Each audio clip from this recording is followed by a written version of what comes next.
Amigos de Cuatro Vientos, ¿qué tal? ¿Cómo están? De nueva cuenta con ustedes el segundo programa en vivo que estamos transmitiendo desde la ciudad de Ensenada, Baja California, México, en la plataforma 4B TV. Muchísimas gracias por compartir el programa y darnos likes si es que les gusta nuestra transmisión. El día de hoy, amigos, amigas, como todos los lunes, cada 15 días, tenemos la oportunidad de platicar con nuestro queridísimo amigo y bueno, pues también un colaborador persistente con nosotros aquí y la verdad se lo agradecemos siempre mucho. Arnulfo Estrada, nuestro cronista de la ciudad, toda una historia de investigación y de seguimiento a los hechos que se están dando en nuestra comunidad. Prácticamente desde la infancia ya está haciendo la crónica y está levantando los testimonios de lo que ocurre en esta Ensenada tan preciosa que tenemos acá en nuestro estado, en nuestro país de México, amigos y amigas en Baja California. Arnulfo Estrada, ¿qué tal? ¿Cómo estás? ¿Cómo te va? Queridísimo cronista oficial de Ensenada.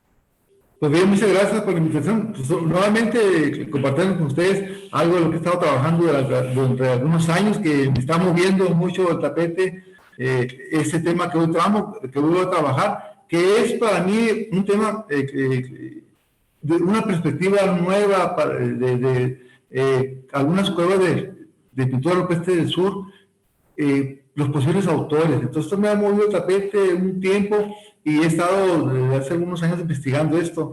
Entonces, sé que es un tema polémico, probablemente sea polémico porque pues no hay casi nada sobre esto, no he visto, hay acercamiento de posibles autores, de quiénes lo hicieron, qué significa algunas pinturas de esto, algunas cuevas. Pero bueno, yo tengo una hipótesis nueva sobre... Ahorita nos lo vas a compartir. Permíteme presentar a nuestra queridísima coordinadora editorial, nuestra directora editorial acá en Cuatro Vientos, Olga Alicia Aragón. Olga, bienvenida. ¿Qué tal? Qué gusto saludarte de nueva cuenta. 12 del día con 5 minutos.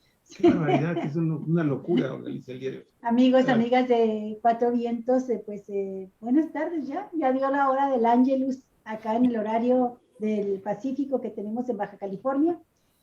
Y con muchísimo gusto les comento que vamos a platicar ahora con el cronista de la ciudad de Ensenada, que es además mi paisano, nacido en Chihuahua.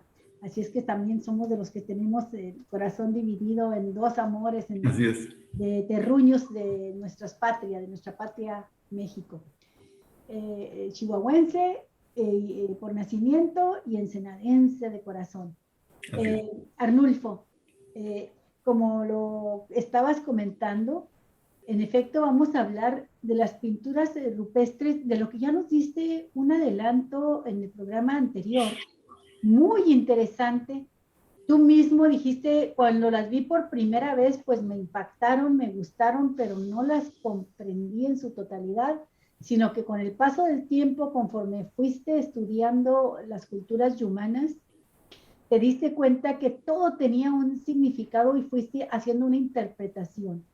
Y bueno, tienes a partir de ahí elaborada un cuerpo de hipótesis, ¿verdad?, respecto a las pinturas, lo que significan, y en este caso, en varios momentos, ¿no?, varias partes de las culturas yumanas, pero en particular lo que significan los ritos o las ceremonias, los rituales, las representaciones de las ceremonias y rituales fúnebres.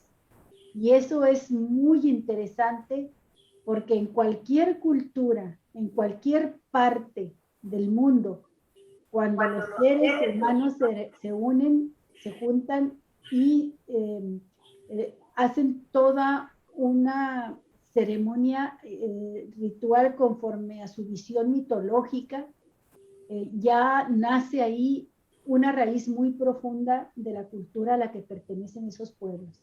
Y nos vamos a encontrar también curiosamente de que a veces son similares con culturas distantes en tiempo y distantes en espacio, muy distantes, que jamás pudieron haber tenido posibilidad de un contacto físico, y sin embargo tenemos en nuestra mentalidad como seres humanos, en nuestra cosmovisión, en nuestra capacidad de imaginar y en nuestra capacidad de darle sentido a la vida y sentido a la muerte, muchas cosas en común.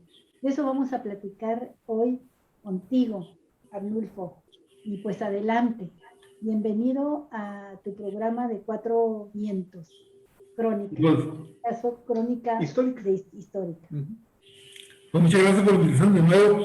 Efectivamente, tengo algunos años que he estado siguiendo, sobre todo me he metido más en la cultura de los quiligos por más de 30 años.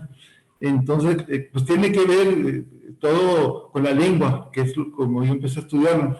Pero en las salidas que he tenido al campo, en el área aquí del norte sobre todo, hay mucha pintura rupestre. En el área de Tecate, de la Rumorosa, hay pintura rupestre, no tan monumental como la que vamos a ver ahora, pero toda, en varios aspectos he estado viendo que hay, tiene que ver con la cultura de estos pueblos, está representada ahí, entre ellos juegos, costumbres, y probablemente en la siguiente plática hablemos de los juegos, precisamente que tengo por ahí, al menos en 2 o 3 juegos, están representados en la pintura rupestre de acá del norte. Pero, ¿por qué estoy tratando este tema de las pinturas rupestres del centro de la península? Pues precisamente porque he encontrado alguna relación que yo tengo como hipótesis, que es probable que algunos de los pintores han sido los mismos quiliguas de acá del norte, porque alrededor de los quiliguas creció esta lengua, este grupo lingüístico y humano creció y tiene mucha relación con el resto de las lenguas que ya están extintas del sur de la península. Y precisamente hay algunas ceremonias, específicamente 2 ceremonias que nos dan pistas sobre las pinturas rupestres, cuáles fueron los posibles creadores y qué quiere decir en algunas cuevas. Me refiero yo específicamente a una cueva muy conocida como La Flecha y una que últimamente he estado encontrando a través de una amiga que mandó unas fotografías, una cueva que se llama Frutillar. En las 2 hay una relación muy directa con 2 ceremonias quiligua, y vamos a ver a lo largo de esta plática pues algunos antecedentes, por qué mi interés, por qué la hipótesis sobre estas lenguas, sobre estas pinturas. Y precisamente yo titulé esta ponencia como Rituales Fúnebres en las cuevas de Gran Mural. La Gran Mural está en el centro de la península. Y originalmente tenía otro tema. Decía, fueron quiliguas los creadores de la pintura Gran Mural peninsular, o parte de ella, pero decidí mejor cambiarlo porque pues vamos a tratarlo ahorita con más detalle. Sé que esto es un tema que requiere mucha investigación y que de alguna manera ya ha estado últimamente aplicándose la ciencia para encontrar posibles explicaciones de los quiénes fueron y con qué fecha se empezaron a hacer estas pinturas. Y ya hay avances científicos interesantes que voy a tratar brevemente. La siguiente vamos a lo largo de la ponencia ir explicando brevemente sobre este asunto. Vamos a la siguiente. El cambio, mi estimado. Sí, por favor, la siguiente. Empezamos entonces, mi estimado Arnulfo. Empezamos. Ahí está la primera. Esta figura de alguna forma muestra 3 de las principales sierras donde se encuentra la pintura Gran Mural, una pintura extraordinaria de gran interés a nivel mundial, única en el mundo por sus características, y se han identificado, aparte de esas 3 sierras, otras sierras, estas son las principales, son Sierra San Borja, Sierra San Francisco y Sierra Guadalupe, pero hay una cuarta sierra que se llama Sierra de San Juan, que está entre la Sierra de San Francisco y la de San Borja, ahí en medio. Ahí está una sierra. También tiene pintura mural y se ha estado investigando también y ya forma parte de esta importante zona como pintura gran mural. Y cada una tiene, claro, características propias. Los dos casos que vamos a ver ahora de las cuevas en esta práctica es sobre la Sierra de San Francisco, la parte del medio. Ahí están ubicadas las 2 cuevas de las que vamos a tratar con mayor detalle en esta plática. Vamos a la siguiente. Bueno, es importante ver algunas características de las costumbres fúnebres de los nativos americanos, mesoamericanos y nativos.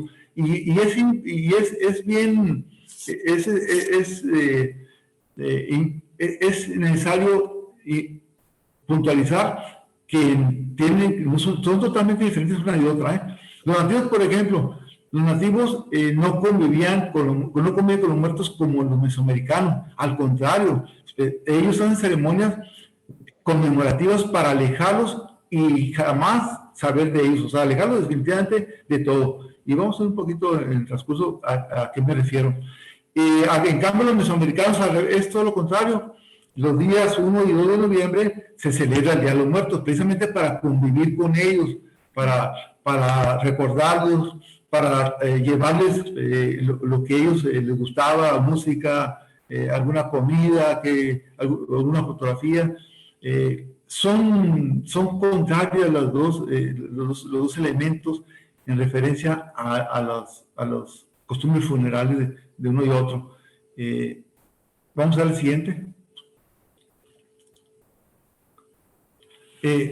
Por ejemplo, en los nativos, los funerales se hacían en presencia del cuerpo, y durante ese tiempo que duraba 3 días el funeral, se elaboraban alimentos como se cortaba el cabello, el pelo, se hacía una ceremonia de saumerio y posteriormente, después de estos 3 días, se quemaba la casa a una cierta hora de la noche y se destruían los objetos que eran de esta persona, se destruían, o bien los que no pueden destruir se regalaban si él tenía, por ejemplo, una estufa, si tenía ganado, eso se lo regalaba a los parientes más cercanos. Entonces eran costumbres muy arraigadas. Hay algunas ceremonias conmemorativas como el Lloro Grande, voy a verlo un poquito más adelante. Hay otras que se llaman el Kerok, el Guakerok, o ceremonias de las imágenes, y está la de Malhab y el Yigüey, que son las dos ceremonias que vamos a tratar ahora como en detalle, porque es precisamente donde veo la relación que hay con estas cuevas, que voy a tratar después en la parte del gran mural. Malhab y Yigüey. Se hace también Hamsib, el sacrificio del águila, Octam o Inezuna Toloache, es interesante. Y en esas fotografías precisamente están unos metates destruidos. Eso es lo que hacían, el metate lo quebraban y lo enterraban. Oye, una duda, cuando Sí. hablas de la quema de la casa y las pertenencias, si una persona se moría, tenía familia, ¿dónde se iba la familia si quemaban la casa?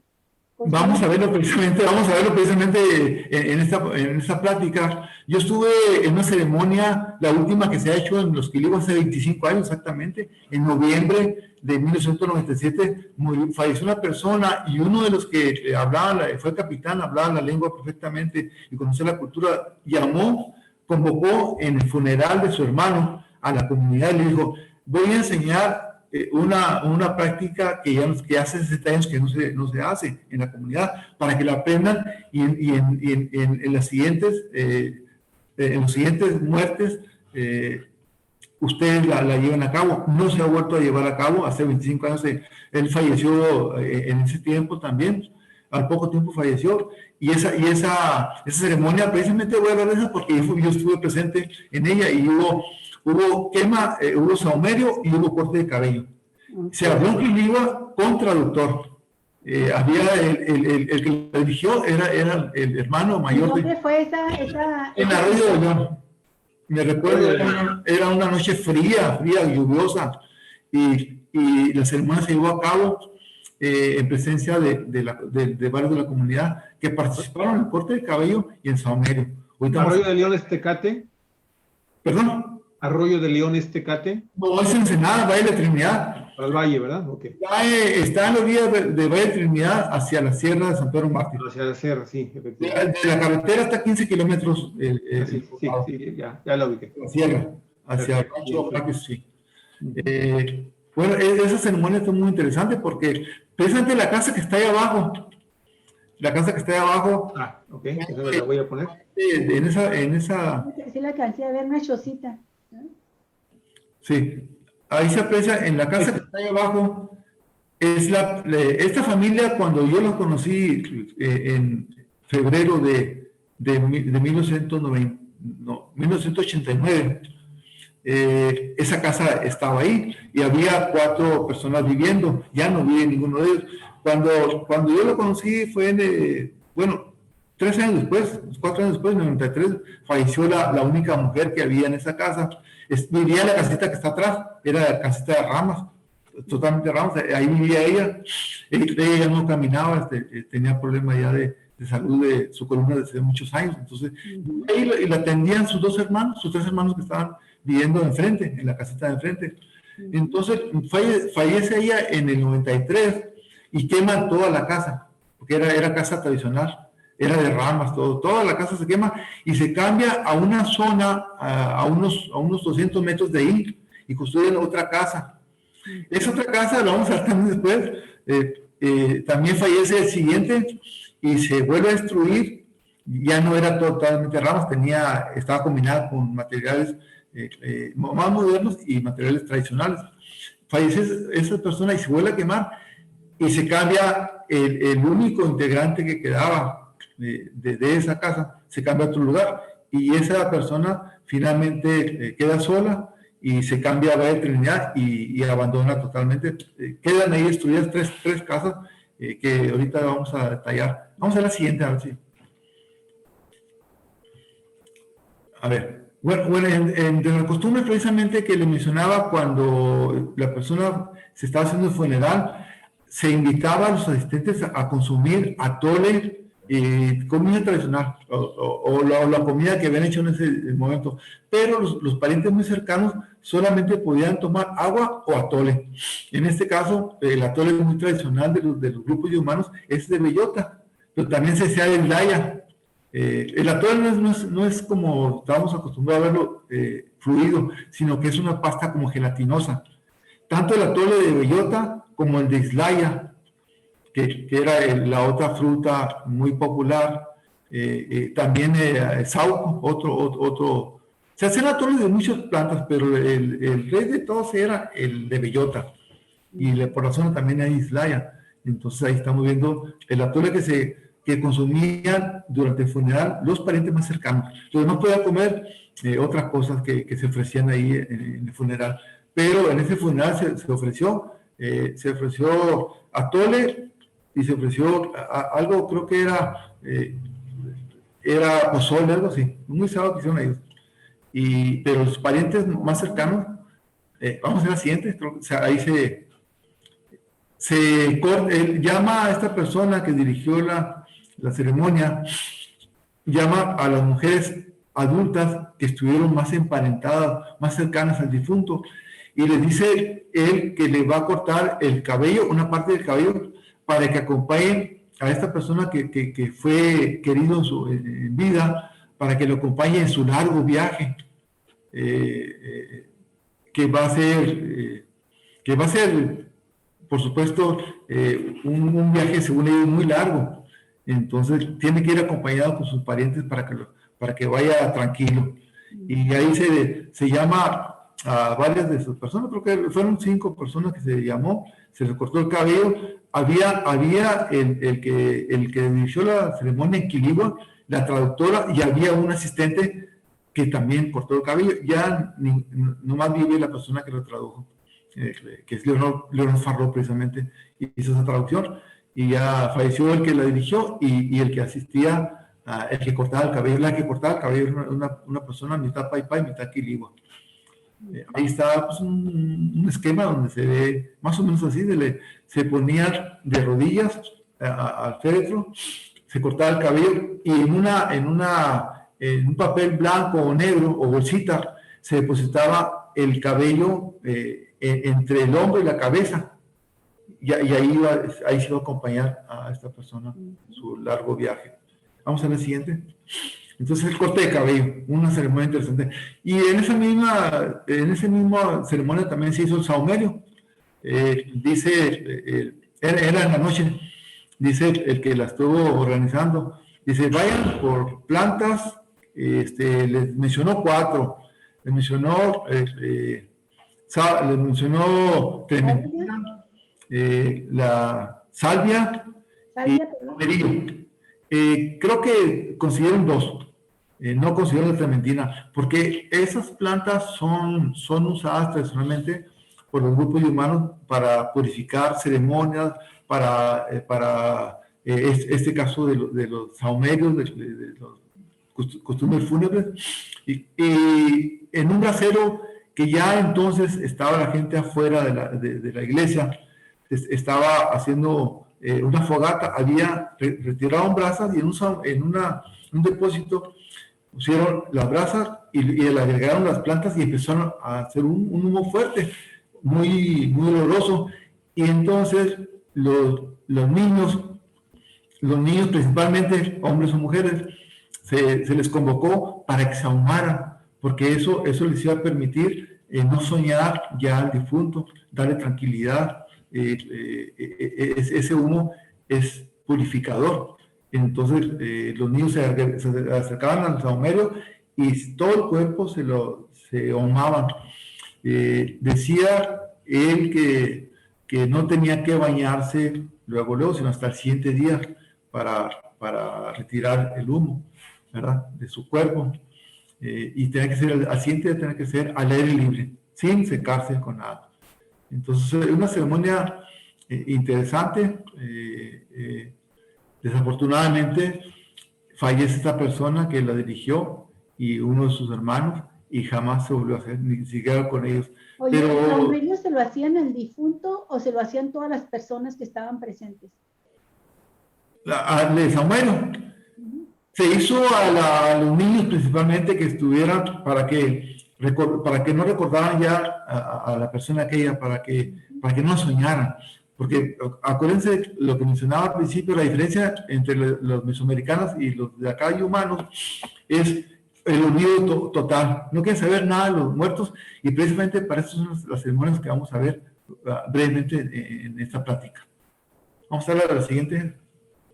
Son características generales de las costumbres fúnebres de los humanos. Está entre ellos la quema del muerto. En la madrugada es el tercer día se quemaba. Solamente lo han hecho últimamente los Cucapá, y de aquí del Mayor Mexicali, y lo hacen de forma más tradicional los Cucapá de Pozas del Piso en Sonora. Ellos todavía tienen esa costumbre, queman algunos de los cuerpos. Hay que hacer una ceremonia, hay que les dar permisos y los queman como en la forma antigua.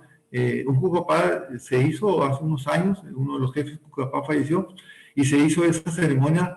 Se dice que fue muy impresionante porque se hace con leña y están invitados todos los de la comunidad, y ahí el objetivo es quemarlos y sus huesitos romperlos y guardarlos en una olla como la que está ahí, una olla que se encontró parecida a esa.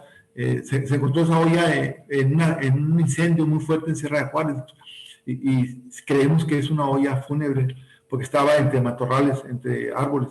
Estaba como ahí se depositaban los huesos del difunto y se llevaban al monte, y en algún lugar la olla se quedaba. Se han encontrado ollas de ese tipo fúnebres de humanos en la zona. Esa es una de ellas. Desafortunadamente con el tiempo se les quebró, no me la quisieron donar. Se les quebró y quedaron solamente pedazos de esa olla. Pero creemos que era una olla fúnebre por cómo fue encontrada. Bueno, la quema de la casa, que se quema en la madrugada, y finalmente donde se quema la casa del difunto, se limpia ese nivel del terreno. Caso de Quiligua, se usa esa tradición de los que yo conocí, y hay que hacer otra nueva en diferente sitio, que puede ser con materiales tradicionales o bien con materiales nuevos, pero ya últimamente ya no hay casi casas con materiales tradicionales, entonces son el material. No se quema, ya no, algunas cosas se conservan, como fotografías, como algunos utensilios utilizados por esas personas, y ya es una costumbre ya que se ha perdido en gran medida, pero que en algunos todavía la conservan como tradición. Bueno, se queman las fotos, la ropa, el arco y la flecha. Todas estas personas que yo conocí usaban arco y flecha, entonces sus pertenencias se quemaron. El metate se destruye o se entierra, y se entierra también. Y como les mencionaba, caballos, vacas y otros elementos que ellos poseían se regalan a la gente, principalmente a los parientes, pero lejos de donde vivía esta persona. Ahí se ve una de las casas que también se destruyó, esa era completamente rama, que también usaban como corral de animales que ellos tenían, pero la casa que se quemó está enseguida arriba, en la loma. Y ahí se ven 3 metates de estas culturas. El primero de ellos tiene una mano de metate y un metate probablemente destruido, porque se encontró enterrado, destruido y perteneció a uno de los difuntos. Eso era una costumbre, ¿verdad? Vamos a ver el siguiente. Son generalidades de las costumbres. Y les mencionaba hace rato que las casas que se quemaron, se destruyeron de las personas que pertenecieron. Está la señora Seferino Churte, falleció en el 93. Ahí está la casa que les mostré hace unos momentos, donde ella vivía. Ahí está con su gallo, siempre tenía gallos en su casa, pero no se podía parar, tenía que ser auxiliado por su hermano que está ahí en medio. Filomeno Churte, al poco tiempo que empezamos a trabajar con el rescate de la lengua, con él empecé este trabajo, él falleció en agosto del 94 y se quemó la casa, esa casa arriba que ya se había construido cercana a la primera que se quemó. Ya esa tenía madera y parte del techo de la primera que se reutilizó. Finalmente se destruye esa y lo poco que queda se construye una tercera casa donde se ven la palmilla, el extremo derecho. Cuando fallece Cruz Churte, que vivía en esa casa, fallece él y se construye aquella casa. Entonces, cuando está en esa casa, se cambia más bien el cuarto hombre, la cuarta persona que vivía en esa casa, en la de arriba, del lado derecho, se cambia a Valle de Trinidad, donde está la palmilla. Ahí ese estaba muy lejos de las otras dos, estaba como a unos kilómetros más o menos. Ellos buscaban aguajes en el área de Quiligua, y ahí es donde podían sobrevivir. Finalmente ahí se acaba el agua, se cambia a Valle de Trinidad, donde se junta con una persona y ahí vive sus últimos años. Falleció hace 3 años, la última persona de esta familia. Y ahí esa tradición pues, se acabó con ellos prácticamente. Vamos a la siguiente. Con todo el 97, la que mencioné, el último, fue el funeral que se hizo donde se describieron estas 2 ceremonias que les comenté ahorita. El Lloro Grande era una ceremonia interesante donde todas las comunidades del grupo yumano se reunían para conmemorar los fallecimientos que había habido antes. Podría ser 1 o 3 años, pero el último Lloro Grande que se escribió en 1866, precisamente por Manuel Clemente Rojo, asiste a esta ceremonia y se escribe con cierto detalle ese Lloro Grande, donde decía que había más de 2,000 personas en Santa Catarina, con los Pai Pai. ¿Es 1966? 1866. Fue la última ceremonia Lloro Grande. O sea, ahora se hacen lloros, pero son en gran parte diferentes a este Lloro Grande, porque aquí se reunían todos los indígenas. Pues ahí se conseguían pareja, se colectaba toda la fruta que había sido juntada durante un mes o más, atrás piñón, bellotas y otras semillas, y se compartía con las personas asistentes. Imagínense, con 3 días de más de 2,000 personas tienen que alimentarse. Entonces todos ellos eran dirigidos por un hechicero o por un chamán. Este chamán entraba en trance fumando tabaco coyote. Es un tabaco silvestre muy fuerte, y con su pipa hacía una ceremonia, se reunían todos alrededor y convocaba, él fingía, en su ceremonia, en su trance, fingía haber llamado a los muertos y platicado con ellos y les preguntaba qué se les había olvidado, qué se les olvidó, porque no quieren saber nada. Entonces le decían, pues se le olvidó fulanito, mencionaba en lengua pai pai, se le olvidó un metate, por ejemplo, un arco. Entonces lo buscaban y hay que destruirlo o enterrarlo. Y ahí esa ceremonia era el objetivo, para no saber nada más de ellos, de los que habían muerto en ese tiempo atrás, 1 o 2 años o más. Durante toda la ceremonia, pues precisamente se llaman lloros, se reunían las personas mayores, sobre todo mujeres, y hacían un lloro, un lamento que yo solamente una vez vi con una de las personas, muy impresionante. Todas a la vez lloraban, pero era un lamento largo así, largo, y luego bajaba el tono hasta que desaparecía. Y lo hacían durante toda la noche porque la fiesta y todo lo que era el baile, el canto, empezaba a las 6 de la tarde y terminaba a las 6 de la mañana. Y entre las 6 de la tarde y las 6 de la mañana había cantos para cada hora, con su nombre. Y eso es la tradición. Nunca se cantaba en el día. Oigan, estas mujeres que lloraban, ¿eran todas las mujeres de la comunidad? Sí.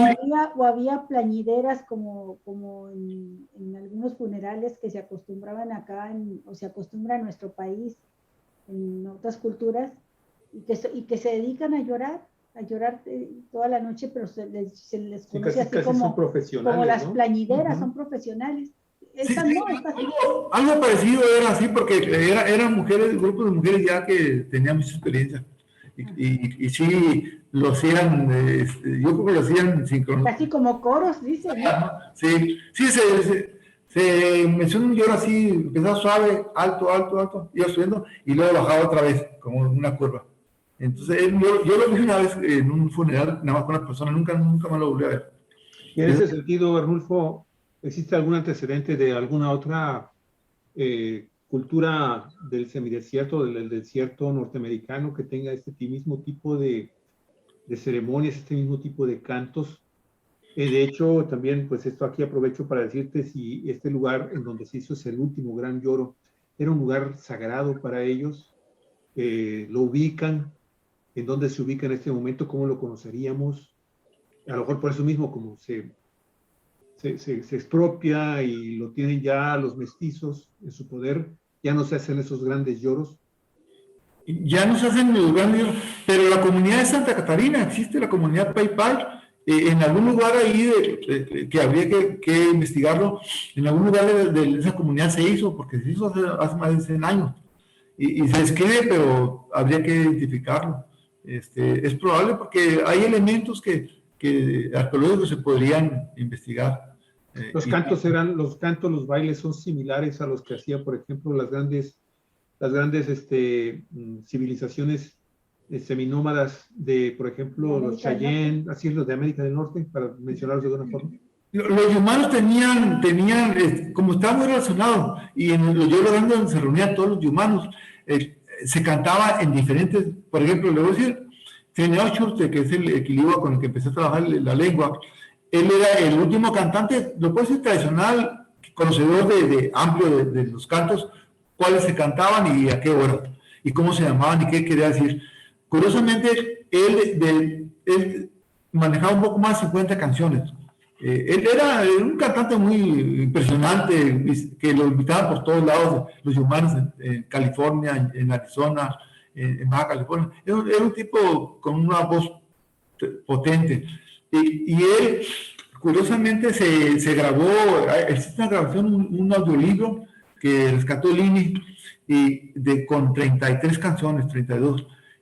Ninguna de esas. ¿Cómo se llama él? A ver si lo puedo encontrar y para ver si ponemos un ejemplo. ¿Cómo se llama él? Si me permite un momentito, ¿Tú los tienes? Órale, sí, perfecto. Porque sería muy interesante, mi estimado Arnulfo, dar a conocer ese tipo de cantos que ya no son. Sí. Que ya no hay. Así es, y no solo en cuanto a los cantos, todo lo que ha descrito hasta este momento, Arnulfo, es cuánto tiempo cuántos días, porque por lo que escucho yo se trata de días, varios días.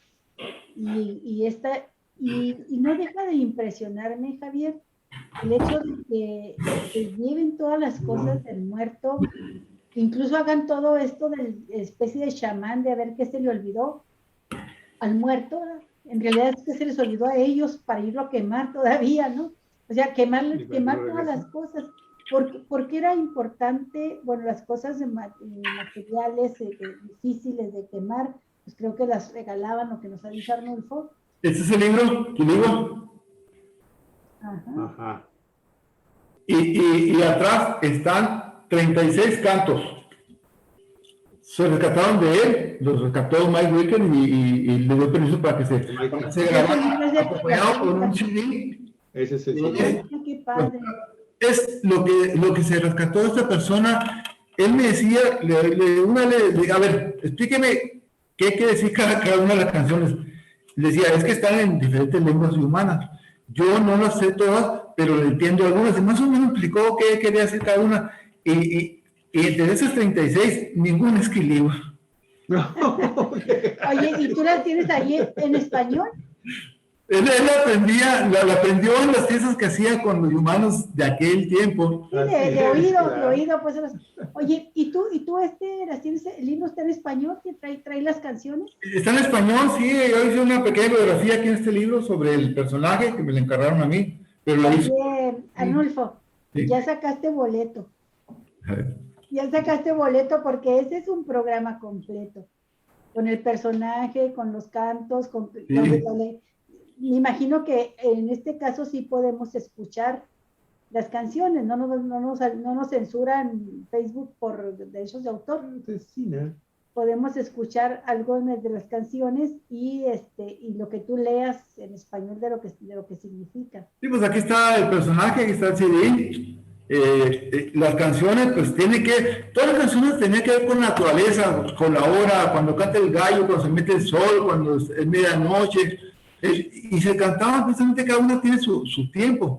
Ahora cantan en ceremonias, pero cantan pues, a cualquier hora del día. A veces no, creo que algunos no entienden cuál se canta. Esta persona con ese fue Cantos de la Muerte, porque él estuvo en los últimos días en mi casa, cuando entró al hospital. Estuvo en la casa de mis papás 3 días.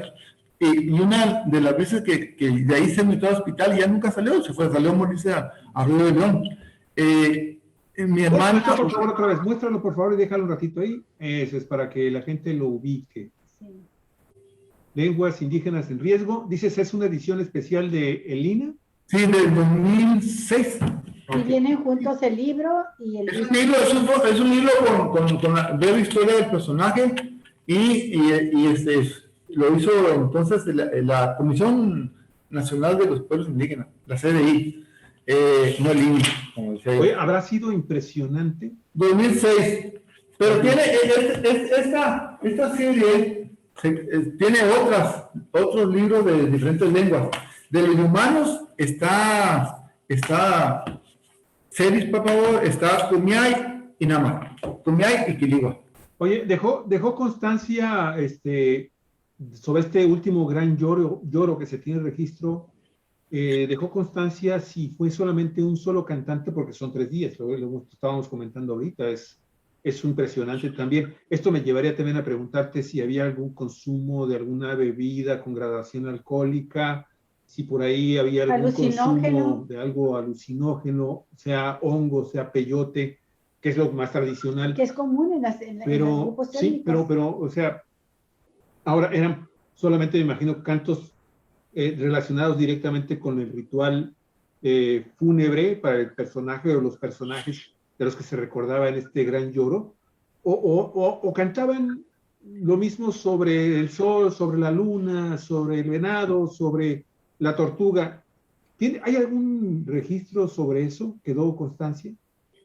Bueno, el mismo canto te dice cuándo se hacía y qué significa. Generalmente se hacía con la naturaleza. ¿Qué personaje? Los personajes eran los animales, generalmente. Pero sobre los cantos fúnebres, eso es algo desconocido, porque decía Trini, cuando lo encontramos en la casa, bueno, mi hermano lo vio, estaba solo en la parte alta de la casa, estaba solo en ese momento, y lo visitó mi hermano, entonces escuchó un canto que le llamó la atención, pero no subió. Esperó que terminara y ya sube y le pregunta a Trini que sí, que estaba cantando. No estaba cantando, dice, no quería decir. Sí, lo escuché, yo estoy ahí abajo. Ya, pues no me lo quedó decir. Bueno, sí, estaba cantando algo que se hace cuando va a morir alguien. O sea, había un canto de la muerte. Y eso sí se ha conocido que las personas se iban cuando se iban a morir, se iban al campo y ahí cantaban. Pero era conocimiento de muy pocos, de cantantes tradicionales, ¿no? Y Trini seguramente conocía algunas canciones de esas, porque al menos una escuchó mi hermano. Híjole, qué gran pérdida, Arnulfo, qué gran pérdida con este último cantante. Ya no hay más cantantes de esa naturaleza. Ya no hay, ya no hay, incluso en Baja California ya vimos los últimos prácticamente. Si queda uno... Con más razón, Arnulfo, hay que agendar un programa especial para que la gente como yo, y seguramente muchos que nos están escuchando, que no conocemos de esto, tengamos la oportunidad de que nos vayas relatando del personaje, de las canciones y de lo que dicen las canciones, para conocerlo. Es muy interesante ese personaje de Trinidad, pero es igual, en otro sentido, muy interesante también el hermano Cruz, el que dirigió la ceremonia, porque fue el último capitán tradicional que rescató el actual territorio, que hablaba la lengua perfectamente, conocía la cultura, y él es un personaje interesante, Cruz Schurte. Con él escribí el primer libro de Quilío, que ustedes lo tienen por ahí. ¿Recuerdas cuando estabas en la escuela de periodismo? Te llevé ese libro de Cruz Schurte. Sí tenemos uno de la lengua quiligua.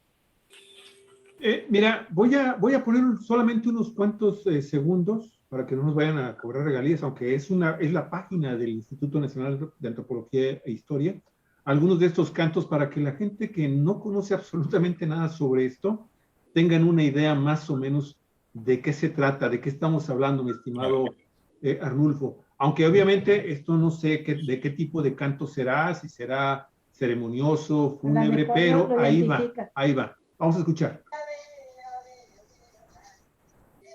Sonidos ancestrales.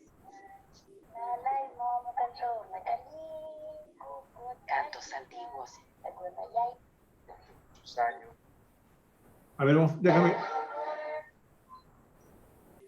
Ay, perdón, disculpa. Voy a buscar exclusivamente Yumanos, a ver si hay alguno que podamos. Un programa especial para eso. Yo tengo algunos por ahí. Sí, haremos uno especial, Javier, para continuar ahorita con la exposición de Arnulfo. Sí, bueno, adelante, Arnulfo. Bueno, sí, desafortunadamente con esa generación de que todos hablaron la lengua, que todos sabían la gran mayoría sabía su cultura, ya no está con nosotros, ya prácticamente se han estado yendo uno por uno, ya eran personas mayores. Y precisamente en este lloro grande, me hice una pregunta hace unos momentos sobre el lloro grande. Ya no se hace como tal, como se escribe por rojo. Por cierto, ese lo publicamos en un libro en el 2000 sobre Clemente Rojo, estaba inédito ese documento. Ese documento estuvo 100 años perdido y por ahí se encontró y publicamos un libro sobre apuntes históricos de Clemente Rojo y ahí se ve con detalle este gran lloro y menciona cuándo lo hizo y en Pai Pai menciona las palabras. Decía, vengan, a los muertos los llamaba, que se los olvidó, les decía, en Pai Pai, para que ya se los lleve, en paz. Se vaya con ellos, ¿no? Entonces, te preguntaba si consumían algún tipo de bebida con graduación alcohólica o si algún modérico, psicotrópico. Sí, lo más usual de ellos era el tabaco coyote y el toloache. El tabaco coyote siempre...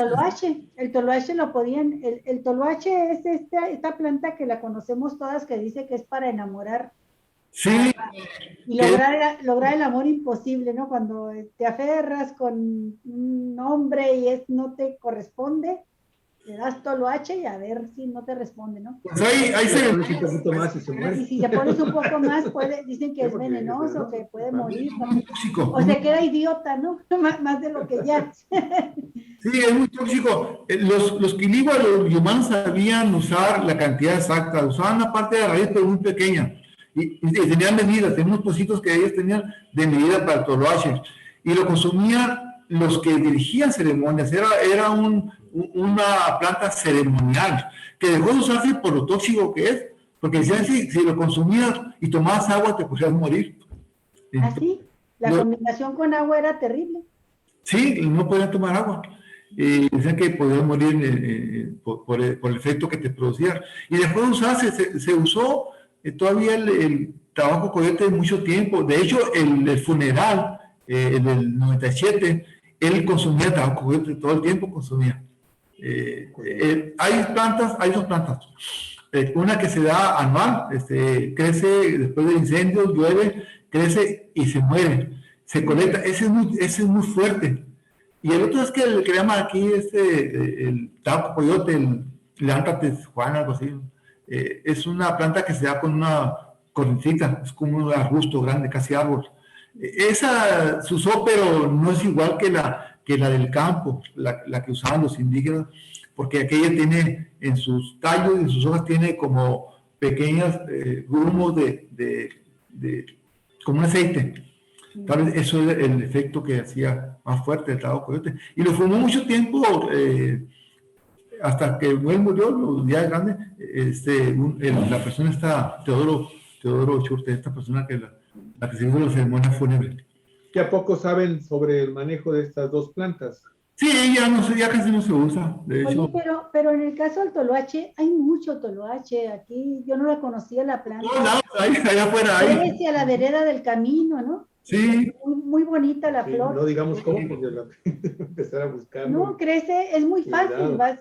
Yo no la conocía, creo que fue Carlos Lascano quien me mostró, dijo, ese es Son el nuestros amigos de toloache, los atenuantes. ¿sí? Y ya me di cuenta, lo identifiqué, no lo he usado nunca porque no sé usarlo y sé que es peligroso. sí, es peligroso.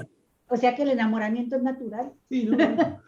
Pero No, pues, como dice, No fue ni peyote, ni mota, ni nada. a él se le pasa un poquito y ya aclaro que no lo usé. quedaron arriba, sí. Pero es que me dio miedo porque dicen que es peligroso. Sí, como dice, se quedó arriba, pues anda enamorado, anda arriba. Oye, Arnulfo, estas ceremonias duraban varios días. 3 días. ¿Cuán? 3 días. Generalmente 3 días. Sí. Pero Ahora, hay una semana.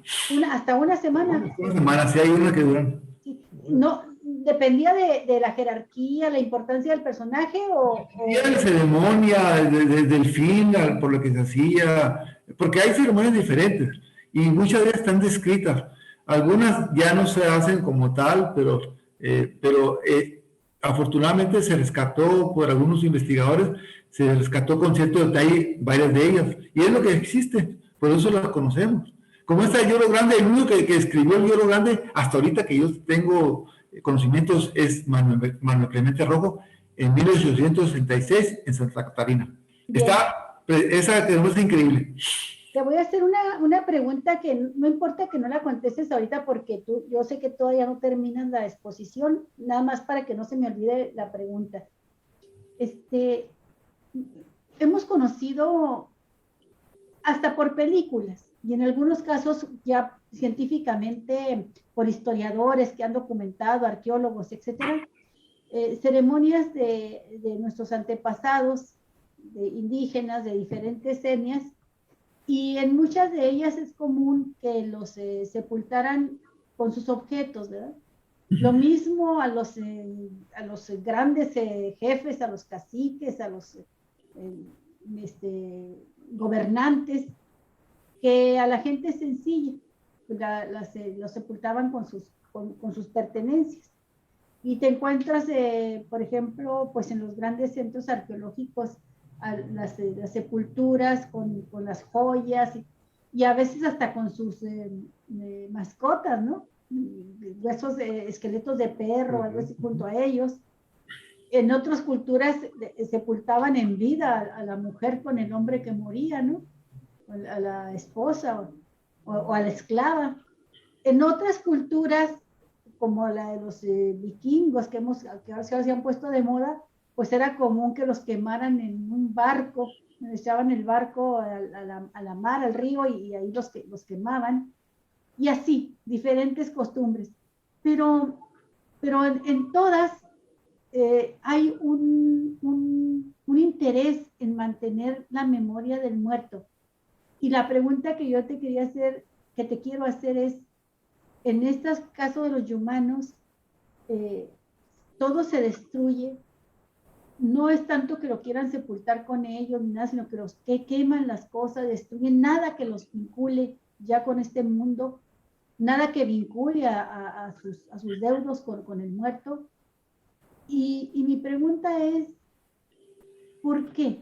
O sea, tendría que tener alguna explicación de carácter, obviamente, en su mitología, del pensamiento mágico, religioso, porque los funerales tienen ese tipo de vínculos, ¿no? Con el mito, con la religión, pero también, ¿por qué querer olvidar a la persona que se vaya?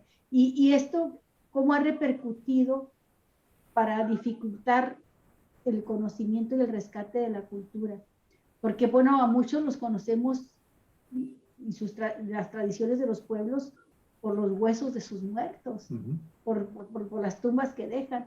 Aquí, pues, es difícil conocerlos, se mueren las personas que transmitían de voz en voz los conocimientos, y se mueren y se van muriendo, pues ya no hay cómo recordar, cómo saber, ¿no? Que forma parte muy importante de la transmisión del conocimiento entre los humanos. Sí.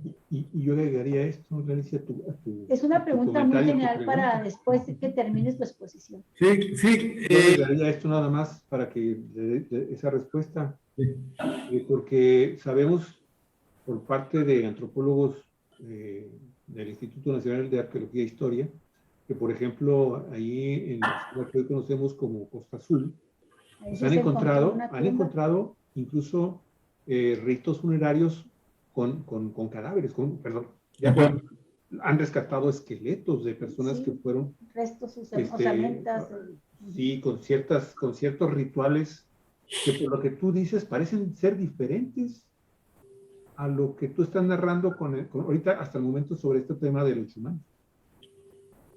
Sí. Al final, si quieres, para que no apartarte más de tu exposición. Son generales los conceptos, pero todavía esta persona que consigue, el cantante Trinidad Uchurtec, él cuando falleció se le pusieron las fotografías, todas las fotografías de él, sus pertenencias directas en su tumba. Y afortunadamente yo rescaté antes algunas fotografías de esas que se llevaron en su tumba.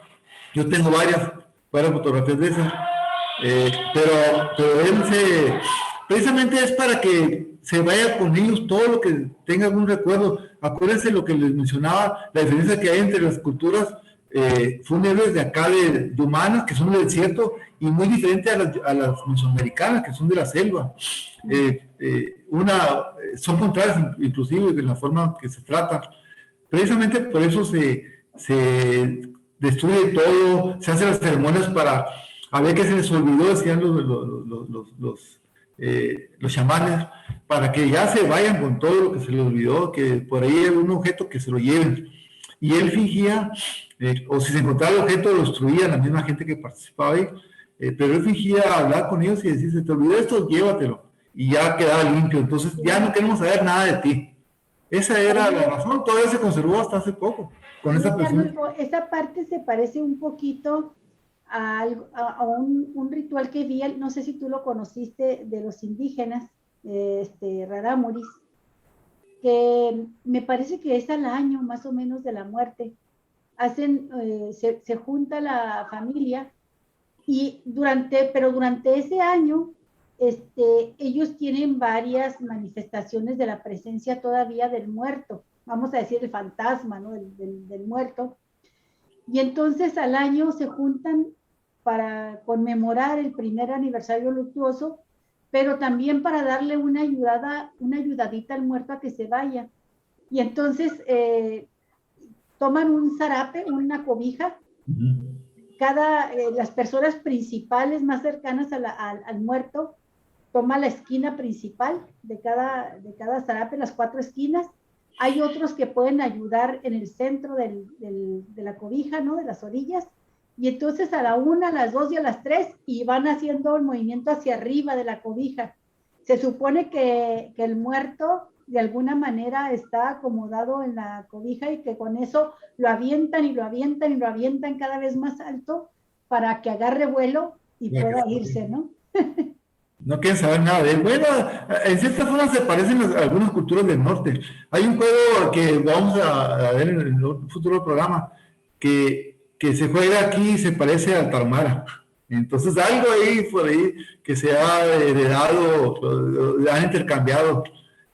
Hay un juego que se llama el 4, que ya no se juega aquí, pero yo me lo sé competito desde aquí, en la variante de aquí, Baja California. Y hay otro que se llama Cañuelo. También los mestizos.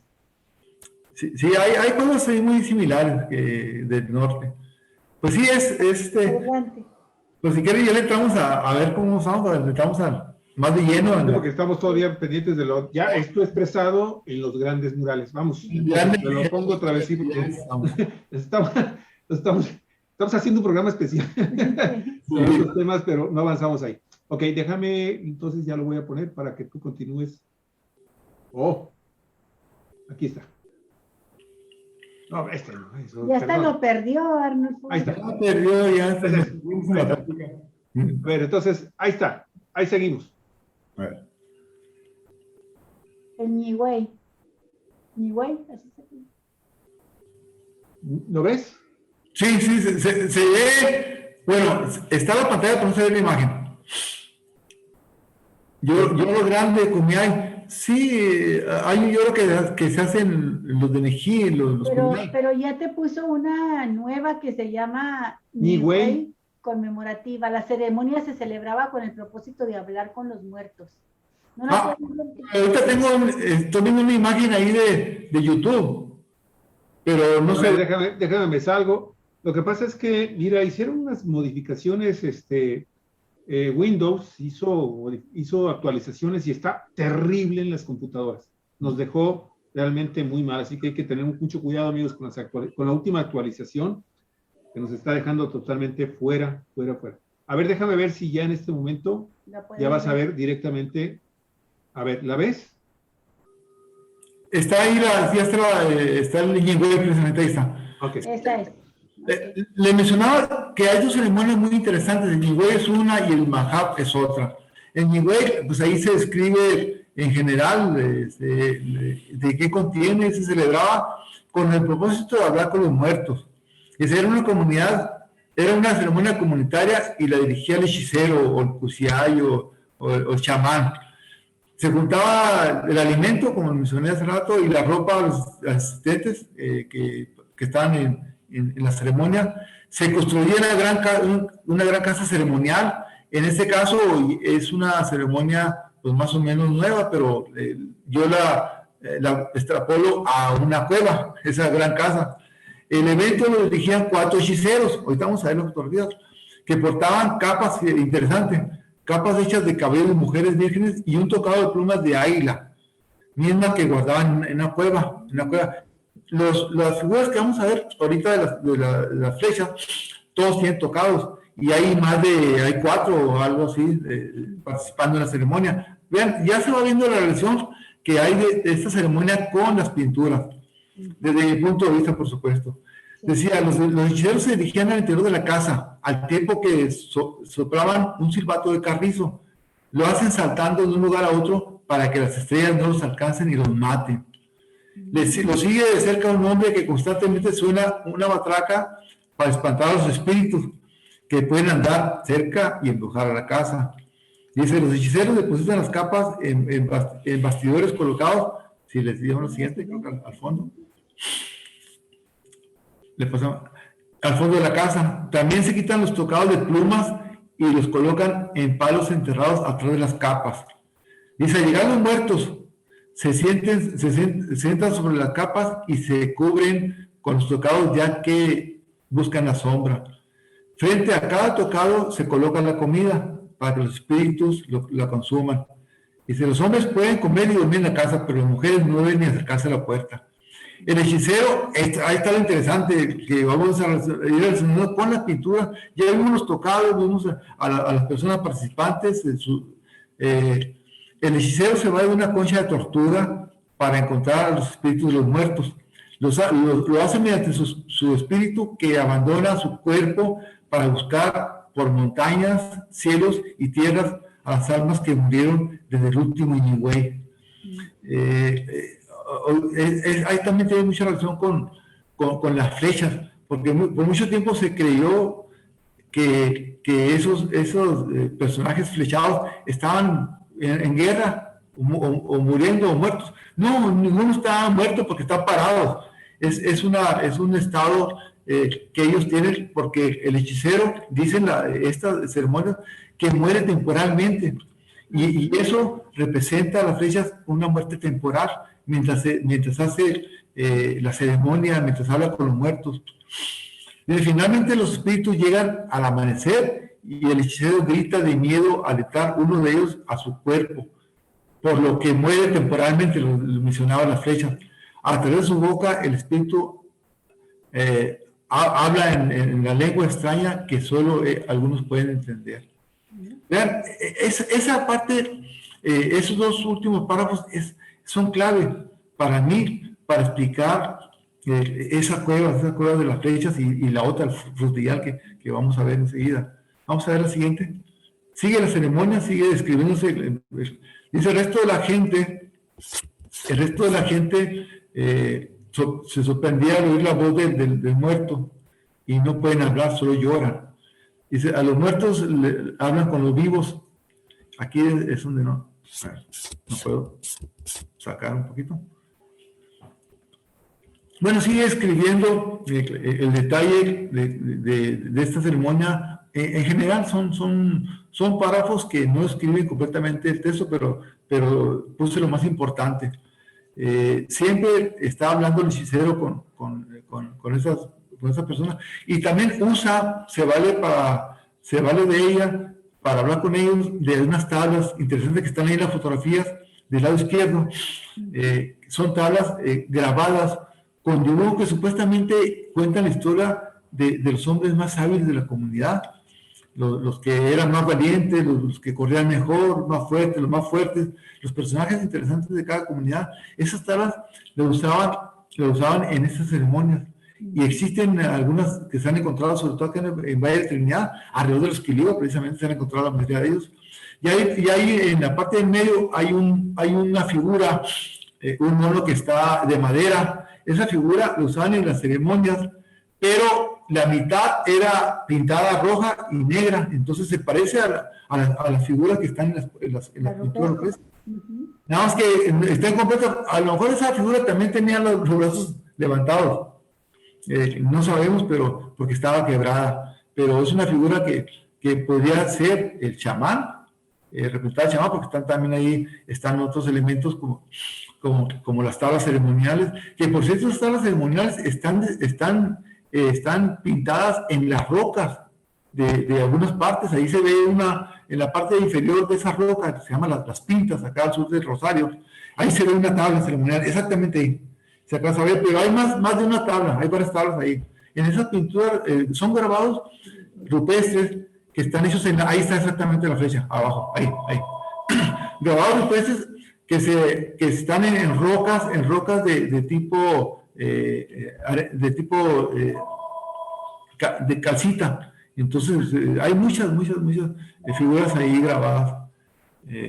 Aparte de este muñeco o mono de madera que está pintado de rojo y negro, las personas no se pintaban en las ceremonias.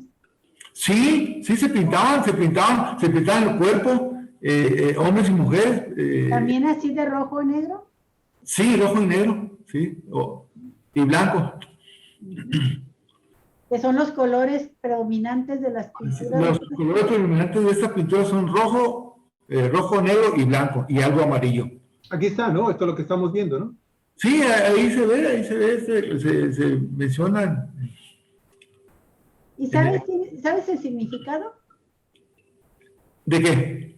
De los colores y de la forma en que se pintaban. No, eran probablemente usando los elementos de la región, de los volcanes que estaban alrededor de esa zona, las vírgenes, ahí obtenían los elementos como hacían la pintura.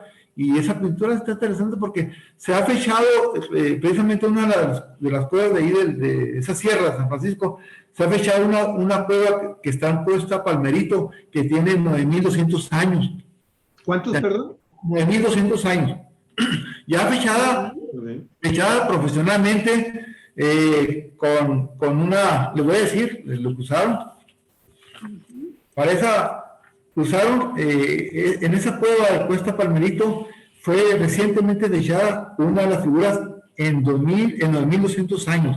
Dice, la técnica utilizada fue con el método de aceleración de espectrofotometría de masa, técnica de fechamiento que requiere solo microgramos de pigmento para determinar la antigüedad del aglutinante orgánico utilizado en su preparación. En ese caso, el jugo de cactáceas. Dice, era el aglutinante orgánico. Y ya está. Aquí creo que es importante entonces señalar cuándo penetran a la península los grupos yumanos, porque sabemos que antes de los yumanos hubo otros grupos que empezaron a llegar, y hasta donde sabemos, creo que el primero que ingresa a la región, o al menos al norte de lo que hoy conocemos como Baja California, hay una especie como de civilización a la que se le conoce como San Dieguito. Entonces, ¿cómo estaría esto? Porque yo no sé si el rango de 2.500, 2.600 años, que dices que fue datada esta pintura. No, 9.200. 9.200 años. Ah, 9.000. Ah, ok, entonces eso todavía nos da un periodo muchísimo más amplio, más largo, que cuando llegan los humanos a la región, ¿o cómo está? Sí, hay fechamiento del más antiguo, está 13.200 años aproximadamente, no recuerdo bien, pero 13.200 años más o menos, 13.500, es la fecha en que ya se conoce científicamente que están aquí los grupos. Y si vemos en forma lógica, como la península actuó como un tapón para muchos, como un rincón, si vemos en ese sentido, pues los más antiguos deben ser los pericúes que están en el extremo sur, que se extinguieron, quedaron ahí, y luego le siguieron los guaycuras, que también en una área más o menos amplia, pero los cochiníes fueron con una amplia distribución, y los quiliguas y los otros humanos del norte que actuaron como tapones. Estos probablemente eran los más agresivos, que fueron arrinconando a las demás comunidades, porque los quiliguas siempre se han caracterizado por ser un grupo agresivo. Y gracias a eso no tenemos, todos tenemos México aquí, Baja California, México, ¿no? Porque ellos fueron los que expulsaron precisamente a los invasores, a William Walker, acuérdense de Melendres. Fueron quiliguas, sí. Gran parte, además se combatió en el área de Quiligua y Pai Pai. Pero los quiliguas siempre se han caracterizado por ser agresivos. Ellos acabaron también con las últimas misiones en Baja California. Entonces, eso permitió por muchos años, por eso se dice que evolucionó la cultura quiligua alrededor de ellos, porque ellos actuaron como tapón. No dejaron que entraran los del norte ni los del sur se vinieran. Entonces, es probable que por eso la lengua quiligua tiene muchos arcaísmos y es la más antigua de la familia, lingüísticamente. Ahí está. Pericú en el extremo, un área pequeña de Los Cabos, los de ahí, hasta La Paz. Guaycura de La Paz hasta Loreto, y de Loreto hasta San Quintín, más o menos, el Rosario, ya identificado, eran cochinitos. Permítame un momentito. Bueno, pues ya aquí, de esto ya platicamos en el programa pasado, platicamos ¿Cómo se ubican las etnias humanas? Los invitamos a que precisamente vean esto. Pero sí es interesante porque esa datación que ya habíamos tenido conocimiento de pinturas que lo habíamos comentado, Galicia, de que llegaban a ser de más de 9.000 años. Ahora sí. 9.200 años. Esto definitivamente es muchísimo antes que el arribo de los humanos a la región peninsular. Y ya que estamos en ese tema de los humanos, del origen de los grupos antiguos, pues precisamente, ¿qué le parece si le doy un poco de lectura a las pinturas, cómo se concebían por los primeros misioneros, que son los que empezaron a escribirlas? Hay algo interesante. ¿Cómo las interpretaron ellos? Híjole. Un poco gigantes, bueno, de ahí, Sí. hipótesis, ¿no? Dice, esa fue la fama, ¿no? Esas pinturas las hicieron un pueblo de gigantes.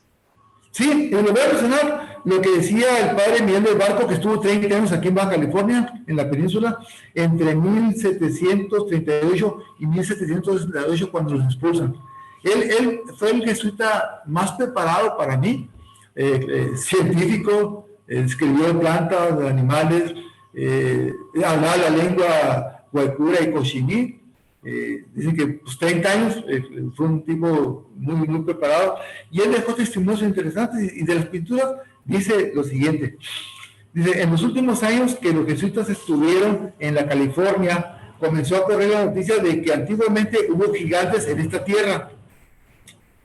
Y más adelante dice, menciona a un padre que se llama José Rotea, que era misionero de San Ignacio, entre 1759 y 1768.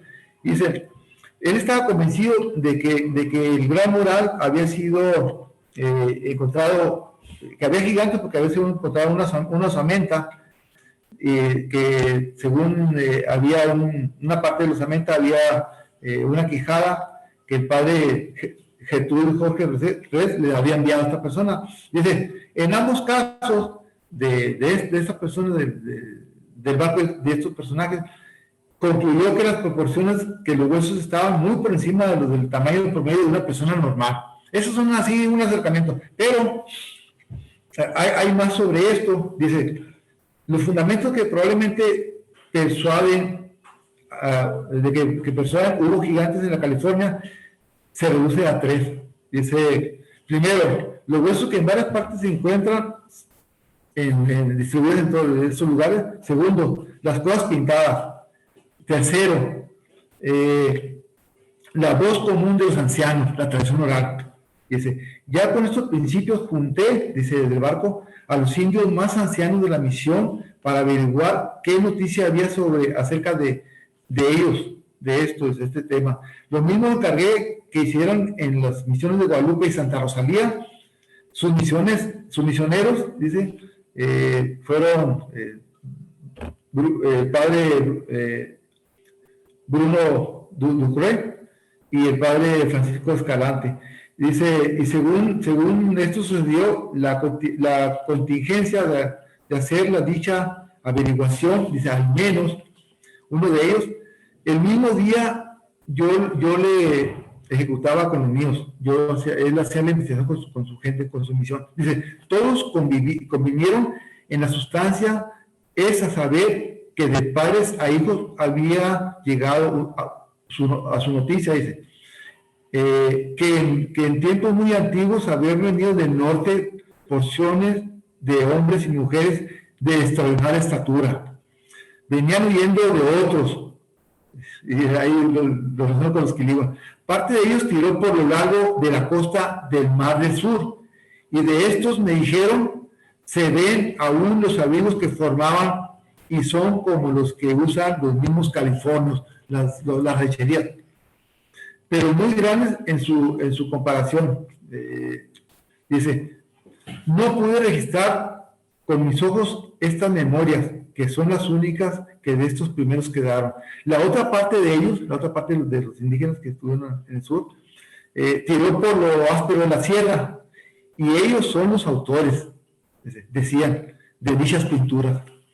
A la verdad, las que yo vi lo convencen, porque en tanta altura, sin andamios ni otros con qué formar andamios instrumentos aptos para el efecto, solo hombres gigantes las pueden haber pintado. Decía por último que parte de ellos murieron, esta segunda parte de los indígenas, murieron a manos de unos de los otros. Entre ellos mismos se mataron supuestamente, según la tradición. Qué cosas de... También mataron los mismos californios, o sea, algunos de allá, los cochimis seguramente, mataron a los que quedaron de estos del norte, que no sufrían en sus tierras habitadores tan extraños. Los consideran extraños, siempre los consideran extraños, pero atribuyen la pintura rupestre a ellos, a los del norte, que se extinguieron en dos bandas diferentes. Pero los que fueron a la sierra son los que pintaron la figura. Y ahí la razón de esta... Los gigantes existe también, lo he escuchado en etnias traumaras, en etnias de la Sierra Tarahumara.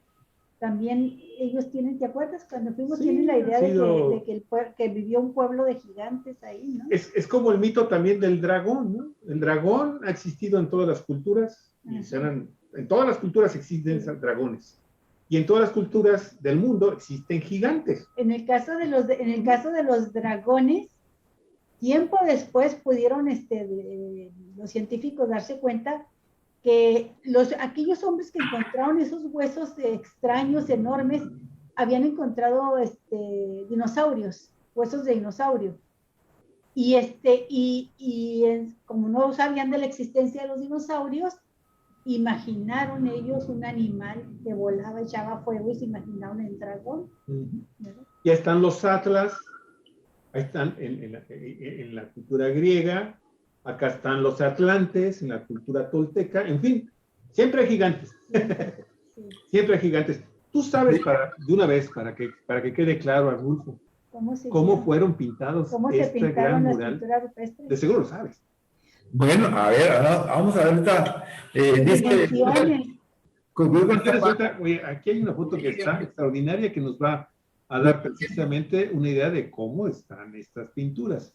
Sí, un párrafo ya último de esta parte del origen, dice: lo cierto es que representando estas pinturas gente vestida y animales que no se hallan en la California, dan a bien entender que sus autores no eran nativos de aquella tierra, sino venidas de otras regiones. Oye, pero si todos los animales que pintan son de aquí, incluyendo el cimarrón, la ballena... Pero por alguna razón yo creo que los misioneros no encontraron algunos animales, por eso decían que no había algunos de los que estaban en las pinturas, por eso le atribuían que venían de más al norte. Y por ejemplo, los borregos en Marruecos es de acá de la sierra, principalmente del norte. Berrendo. Sí, pero aparte parte central, pero en Berrendo había en Ensenada, había muchos. Claro, pero aparte, mi estimado Arnulfo, hay que informar también de esto. En realidad, la pintura de gran mural no se centraba exclusivamente en la representación de humanos, su flora y su fauna, sino que también mucha de esta pintura hoy la podríamos identificar como si fuera una pintura tipo abstracta. Sí. Hay muchas figuras geométricas, hay muchas cosas que le daban vuelo a la imaginación y las artistas, porque hay una especulación de que también muchas de esas pinturas las hicieron mujeres, ¿sí? de estas comunidades, de estos pueblos nativos, y que finalmente, bueno, pues estaba abierto, el arte rupestre estaba abierto a todo tipo de interpretaciones racionales o totalmente subjetivas, ¿no? Sí, de hecho, pues esta pintura, los ideogramas, es la escritura de ellos. Por eso se repiten mucho figuras a lo largo de toda la península, porque a lo largo de toda la península hay pinturas, hay grabados rupestres que tienen muchas similitudes en regiones amplias.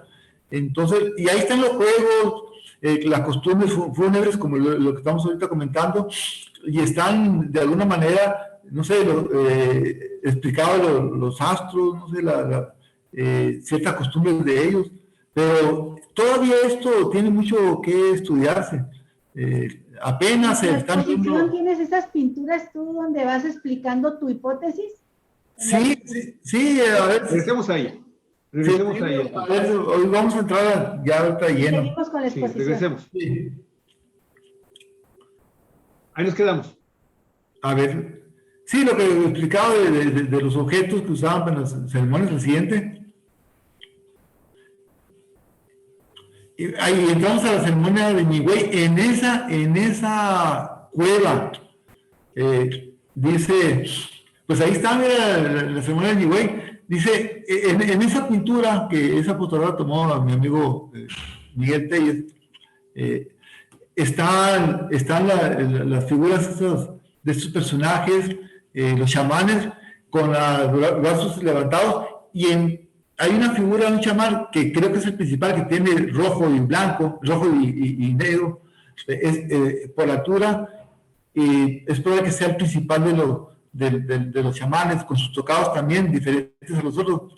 Se ve que está llamando en el lado de la pintura, en el lado, supone que está de frente.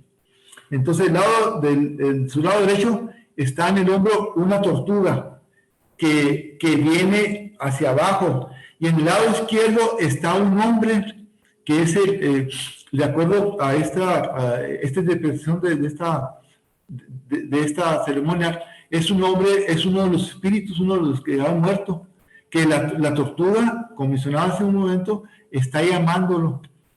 Dice, el liceo se va a una tortuga para encontrar a estas personas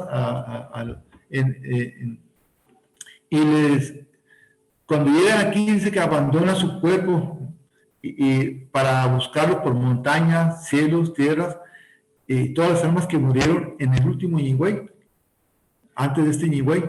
Entonces ahí el chamán ese principal tiene la tortuga al lado derecho, el lado izquierdo a la persona fallecida, y también la otra figura que está a un lado, solo de rojo, está con otro tocado también diferente, que ese tocado es el que domina en esta área.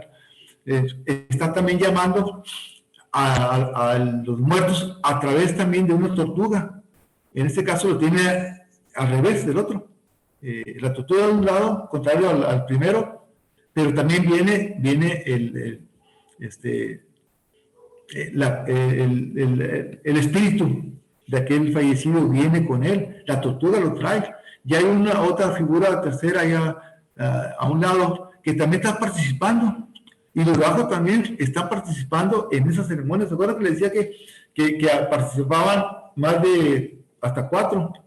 Pues probablemente, y pintados en su cuerpo. Esa ceremonia está describiendo eso. Y ahí se ve un detalle en la fotografía de abajo que tomó mi hermano. Se ve el detalle de ese principal chamán con una tortuga del lado derecho hacia abajo, y el espíritu del muerto del lado izquierdo. Sí, ok. Esta es la tortuga. Aquí, esta es la tortuga para ya ponernos en el mismo canal. Y este es el espíritu. Así es un detalle de la este es el espíritu, ok. La pintura es monumental, tiene como aproximadamente 3 metros.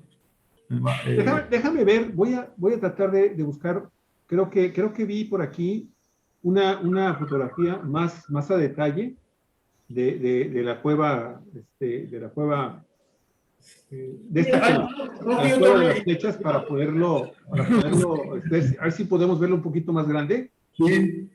Cueva de las... A ver. Déjame ver si puedo, ¿esto está en qué cañón? Se llama Las Flechas, está en la Sierra de San Francisco. De San Francisco. Sí, mira, hay una fotografía de este libro más grande, mejor. A ver, entonces déjame ver si tú la tienes. Espérame, a ver, un segundo. Espera. Ahí está. Ahí, manténla ahí para poderla poner.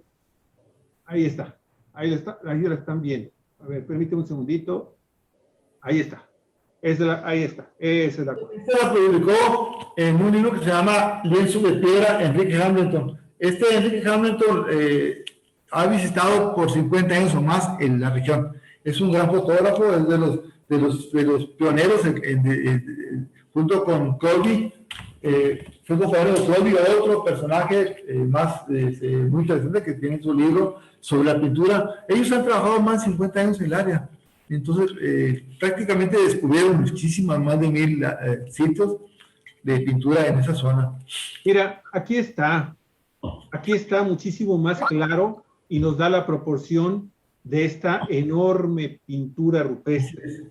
Aquí está perfectamente mejor visible. Aquí está, y tiene la enorme virtud de tener a una persona para ver la magnitud de esta obra, para compararla. Está una persona sentada. Aquí estamos viendo a plenitud los colores.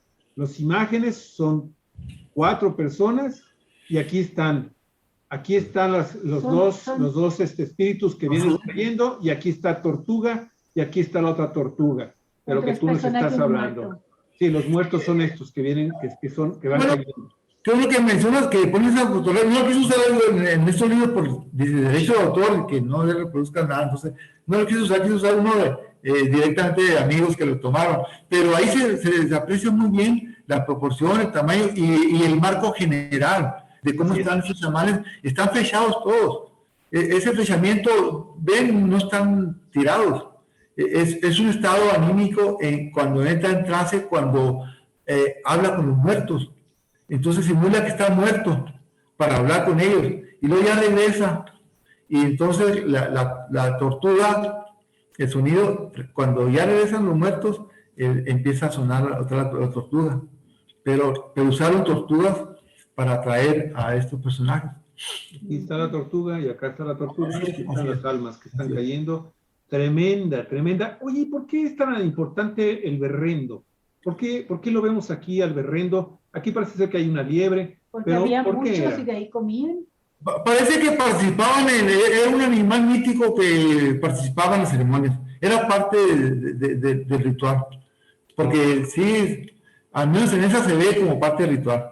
Y sí, así lo atribuyen los investigadores como parte de los rituales a estos animales. Ahora, el berrendo para esas zonas debe haber sido muy, muy importante, porque es un animal que, a diferencia del venado, que ya ves la canción Soy un pobre venadito que baja de la serranía y baja a un manantial, y ahí es donde corre peligro. A diferencia del venado, el berrendo no necesita agua para poder sobrevivir, sino que la extrae de las plantas, de las cactáceas. Entonces, por eso, pues es un animal que yo creo que le admiraban su capacidad de sobrevivir en esa zona. Sí. Y además porque se alimentaban también de los berrendos, ¿no? O sea, eran cazadores, ¿no? Así es. Total. Bueno. Voy a retomar de nueva cuenta tu exposición. Disculpa, pero es que creo que esa fotografía que mostramos también nos ayuda perfectamente bien a ubicar lo que nos decía de tu hipótesis del funeral, del chamán y del funeral. Pero una cuestión muy práctica antes. Si los misioneros creyeron que habían sido pintadas por gigantes, por la magnitud de la obra, pues nosotros pensamos, ¿verdad? Y ya pues me imagino que se tienen elementos para poder comprobarlo, pues que se utilizaron andamios como lo utilizan los muralistas hasta la fecha. Sí. Estos andamios los construyeron, pues obviamente, a lo que voy es a lo siguiente, era obra colectiva, era obra, si pudiéramos hablar de un estado como el Estado mexicano que apoyó a los muralistas, pues entonces tendríamos que hablar de un grupo, un colectivo que tenía jefes, chamanes, no sé, que decidían esto de dónde pintar, dónde hacer las pinturas murales, y un trabajo colectivo para llevarlas a cabo. ¿Qué sabes de esto? ¿Qué nos puedes decir de esto? Miguel del Barco menciona que él no creía, porque decía que de boca a boca se va aumentando, pues entonces de haber sido algo normal, se resultó ser gigantesco con el paso del tiempo. Él lo menciona, y menciona los andamios, que para él está muy claro que se han utilizado andamios para hacer esa pintura. Sí se menciona. Pero sí, en la tradición oral decía que eran gigantes porque fue cambiando de boca en boca. Pues como ahora te voy a decir una pero grullada, pero sí viene el caso. Sí, fueron hechos por gigantes. Así son los Miguel Ángel, son los Siqueiros, son Sí. los artistas de esa época, y nada más la calidad del trazo, la estilización con la que están. Yo no las conozco todavía, pero conozco así las fotografías, y cuando las vi me quedé admirada por lo moderno que parece. O sea, es un concepto que todavía en la época de hoy, dirías tú, un artista puede concebir de esta manera la imagen humana y la imagen de los animales y lo que están representando. Y la técnica tan duradera para que dure mil años aproximadamente, es increíble la técnica, ya se conocía. Quién sabe ahora quién haga algo de esa calidad, ¿no? Y además a la intemperie que le da el sol, le da el agua, le da el aire, y todavía aún así persiste. Entonces, es realmente una técnica muy interesante la que utilizaron. Y son colores que se obtienen tanto de minerales como de vegetales de la región. Eso es muy importante, y lo que sucedió fue, y eso es tremendo, porque cuando comienzan estas pinturas a conocerse a nivel mundial, se viene un grupo importante de gente a admirarlas, pero cuando en un inicio, cuando esto se abre al público en general, empiezan los malos hábitos de Homo sapiens en la actualidad, y empezamos a hacer hogueras, empezamos a utilizar flashes, empezamos a utilizar toda una serie de barbaridades, y se estaban alterando ya lo que la misma naturaleza había respetado durante más de 9,000 años de antigüedad, quizás un poco más en algunos casos, ¿sí? En cuestión de 2 décadas, los humanos estábamos transformándolo. Y una última cosa, para ya no interrumpirte. Yo quiero compartir estas imágenes para que conozcamos también, la gente que no lo conoce, el ambiente en el que se dan estas extraordinarias pinturas, mi estimado Arnulfo, y que tienen que ver también con una información que yo obtuve hace algunos 2 o 3 años, leyendo nuevas interpretaciones. Esta es la Sierra de San Francisco. Así es. En Baja California Sur, en la parte media. Así es. En la parte media de San Francisco, muy cerca, bueno, relativamente cercano a lo que conocemos hoy como San Ignacio. Así es. Pueblo de San Ignacio, un hermoso oasis. Y esta es la sierra. En el fondo de estos canales, de estos grandes cañones, están ubicadas, obviamente, todas las pinturas. Aquí es el camino que uno tiene que comenzar a recorrer para bajar desde lo alto de esta sierra hacia la base de estos inmensos cañones. Y aquí lo que yo quiero señalar en cuanto a los autores de estas pinturas, mi estimado Arnulfo, no sé si tú tengas también más datos sobre esto, es que a lo largo de esos 9,000 años, el ambiente de esta sierra cambió, y cambió radicalmente, ¿sí? Y bueno, ahora los vemos, muchas de ellas a alturas, en cuevas enormes, que anteriormente, hace 5, 6,000, 7,000 años atrás, no estaban a la profundidad como las vemos ahora, sino que estaban más arriba. Pero ¿qué sucedió? Había corriente en estos arroyos muy fuertes, todavía las sigue habiendo en épocas de lluvia, ¿sí? A grado tal de que cuando tú vas a caminar y a conocer esta zona, te dicen, oye, ¿sabes qué? Ve, pero no vayas en época de lluvias, porque en época de lluvias, cuidado, la creciente de los arroyos te puede llevar. Bueno, estas lluvias han generado una enorme erosión sobre el fondo de los cañones, y lo que anteriormente estaba así, ahora está así, por la erosión. Entonces, a lo mejor, y esta es una de las cosas que en los últimos años yo he estado leyendo, a lo mejor estos artistas de esta civilización que se movió en esa región de nuestra península, ni siquiera tenían que utilizar tampoco grandes, ¿cómo se llaman? Andamios para hacer finalmente, para tener acceso al techo de estas cuevas. O no andamios de mucha altura. O no de mucha altura. Y todo esto tiene que ver, y todo esto lo tenemos que decir para tratar de comprender cómo se hicieron estas enormes, estas gigantes pinturas, con estos gigantes artistas. Y además particularizar cada una de ellas, porque cada una tiene sus características, ¿no? Entonces, hay muchas cosas, pero no todas son fúnebres. Otras seguramente. Yo tengo identificadas 2 que no tengo duda que son las que estamos viendo precisamente hoy, que son las flechas la más conocida, una de las más populares, más conocida por la flecha que tienen los personajes, y la última que apenas yo conocí. La pusiste ahí, hablaste de la fecha y dijiste que ahí está, pero no nos dijiste cuál era la fecha. ¿Quieres que volvamos a tu exposición? ¿De cuál, perdón? Porque dijiste, todas están fechadas. No, se ha fechado la que les mencionaba. La cueva de las flechas. Sí, no, esa no estoy seguro si está fechada, pero la que les mencioné, que de 9200 años, se llama Cuesta del Palmerito, Cueva de Cuesta Palmerito. Es la que tiene una de las figuras más antiguas fechadas, que es de 1200 años, pero seguramente tiene otras fechas las figuras, porque aparecen empalmadas, frecuentemente en las cuevas aparecen empalmados varias épocas. Así es. Se cree que durante 7000 años se estuvieron pintando. A ver, lo que nos estás diciendo es que esas cuevas fueron repintadas y repintadas y modificadas, a lo mejor lo que había originalmente lo transformaron después. Según un autor dice que alrededor de 7000 años más o menos estuvieron pintándose en ese lapso. Pero la más antigua encontrada es de 9200 años, que es la del Palmerito.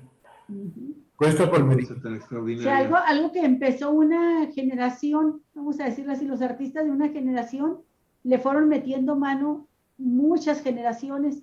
Sí, hay estilos diferentes en todas ellas. El estilo también te da épocas. ¿Y cuál es la diferencia que dices tú que se... Mira, ese y el último? Esta. 7000 años. 7000 años. Se estuvo pintando. Esa también la tengo, más detalles, más que esa. No la puse porque... derechos de autor. Pues derecho de autor no lo usé, pero sí se la conozco. Pero ahí se mira muy clarito el detalle de la tortuga y ahí está. De un lado y del otro se ve el nombre, la persona cayendo. Y aquí se alcanza a ver otra alma anciana cayendo. Se llama. Pero si vemos la siguiente imagen, nos va a dar también algunas pistas sobre esto. Ok, voy a ponértelo de nueva cuenta, mi estimado Arnulfo, ya para continuar con tu exposición. Que te hemos interrumpido infinidad de veces. No, enriquece mucho. Mira qué hermoso. Gente que no nos conoce, ¿verdad? Esa, mira, ahí según el Mahab, dice, en esta cueva, dice, el chamán llamaba al muerto con una sonaja de tortuga, conversaba con él y cantaba. Es un fragmento de esta ceremonia llamada Mahab, que dice en Quiligua es la fiesta del llanto. Arnulfo, y aquí está una parte esencial de tu hipótesis. Está más clarito, inclusive en cierta forma, que el de las flechas, Sí. Porque ahí, si ven la imagen, esa imagen me la dio la persona que está enfrente, la de Rosa. Se llama Elizabeth Acosta, es investigadora de allá. Cuando ella te muestra esa imagen, ¿tú ya conocías? No, esa no la conocía, es reciente para mí, y eso reforzó mi hipótesis sin querer. Por ahí la vi y hablé con esta persona, la conozco. O sea, primero conociste la imagen y después conociste la narración del chamán. Sí, bueno, yo conocía la ceremonia, pero cuando vi esa fotografía, dije, caray, pues aquí hay algo que me llamó mucho, hace años, hace algunos años. O sea, embona perfectamente cuando te... Esta de las tortugas, de esta figura, es muy reciente, yo apenas la conocí hace un año. La otra tenía años luego dándole vueltas, pero esta refuerza mi hipótesis sobre el origen de esas cuevas, que es fundamentalmente ceremonial. Ceremonial funerario. Funeraria, definitivamente. Oye, Arnulfo, ¿alguien más tiene la misma idea que tú? Hay una investigadora que tiene más de 20 años haciéndolo en el sur, es de Lima, del sur, ella se llama María La Luz Gutiérrez. Ella junto con otra investigadora han investigado el gas moral por más de 20 años, tiene un gran libro, y leyendo el libro Se menciona algunas cosas, pero no así tan... no tan tajante y claro como lo has visto tú. Hay pistas que a mí también me apoyan en mi hipótesis desde mi punto de vista personal. Tiene algunas pistas que son interesantes y les voy a leer. A ver, parte de eso dice... Se refiere a María Luz Gutiérrez y su compañera de trabajo, investigadora, a ver el nombre, Highland, Justin Highland, es su compañera. En el 2012 hizo un trabajo, un libro sobre esto, sobre Gran Moral. Dice, mediante un detallado examen de las fuentes etnográficas y etnohistóricas peninsulares, hemos identificado un conjunto de conceptos religiosos peninsulares, prácticas rituales y ceremonias relacionadas que hemos denominado complejo ceremonial peninsular. La veneración de los ancestros conformó el núcleo de la ideología religiosa peninsular, alrededor de la cual se desarrolló un conjunto de prácticas rituales. Encabezadas estas prácticas, la comunicación con los ancestros mediante la personificación de la muerte, ojo, y la posesión del espíritu bajo un estado de trance, el cual por lo general era inducido por medio de la intoxicación por tabaco, lo que mencioné hace rato. Humano y la tabla ceremonial que también mencioné, artefactos exclusivos de la cultura material peninsular, junto con las figuras talladas y pintadas y los bastones emplumados, forman un conjunto consistente de la parafernalia ritual asociada al complejo que sirvió como imagen sustituida para los ancestros durante sus actos rituales. Ahí ya hay pistas.